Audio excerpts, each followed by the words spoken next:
If you measure global investment in research and development, the top spot does not belong to the United States or Germany. Today, Israel holds the highest R&D investment per capita of any nation on Earth. This technological capacity allows for results that seem physically impossible.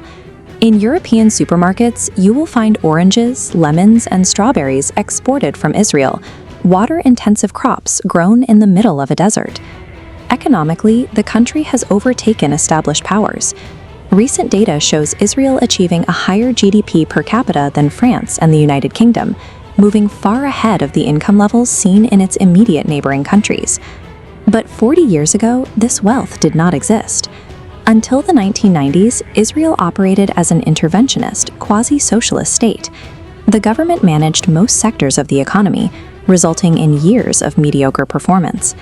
The depth of that failure is visible in the inflation data. Throughout the late 70s, rates hovered above 30%. By 1984, the system buckled entirely, and inflation violently spiked toward 400%. As the local currency lost its value, citizens lost their faith in it. Israelis essentially stopped using the shekel for major transactions, moving their savings into dollars and triggering a de facto dollarization of the entire economy. This raises a central question. How does a nation engineer a global technological hub on top of a collapsed, hyperinflated foundation? The repair began in 1985 under Prime Minister Shimon Peres. He introduced a stabilization plan to eliminate massive public deficits by privatizing state-owned enterprises and freezing public sector salaries. To understand why this was necessary, we have to look at the mechanics of the crisis. At the time, Israeli politicians had direct control over the money supply. When the government overspent, officials simply ordered the printing presses to run to cover the debt. Peres addressed this crisis by severing the Central Bank of Israel from the political government, granting it absolute legal independence. This move permanently cut the government off from the money printer. If politicians wanted to spend, they were forced to rely on actual tax revenue and a balanced budget, rather than artificial currency creation. The results stabilized the economy. Inflation plummeted from 400% to single digits within a decade, and the shekel rapidly reclaimed its place in local bank deposits.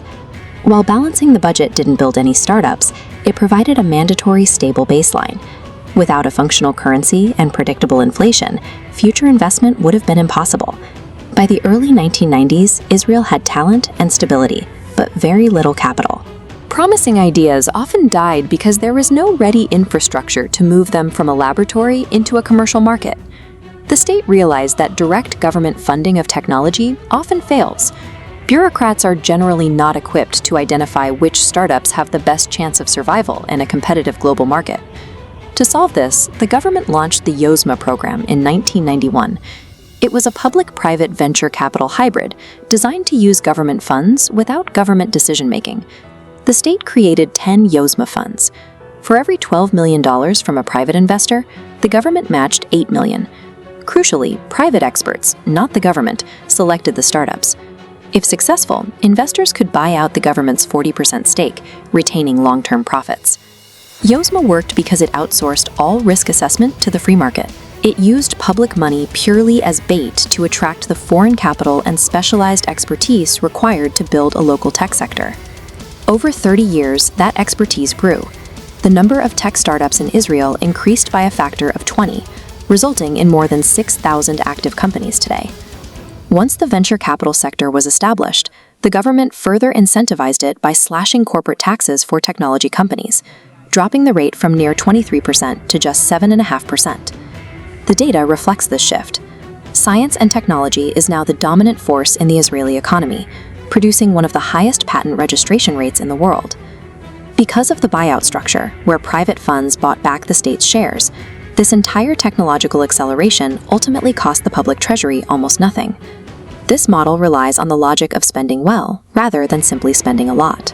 It contrasts with centralized planning models that lack clear, market-driven objectives for their public investments. The Israeli model suggests that high-growth results come from the discipline to stabilize the macroeconomy and the willingness to let private experts lead the direction of investment.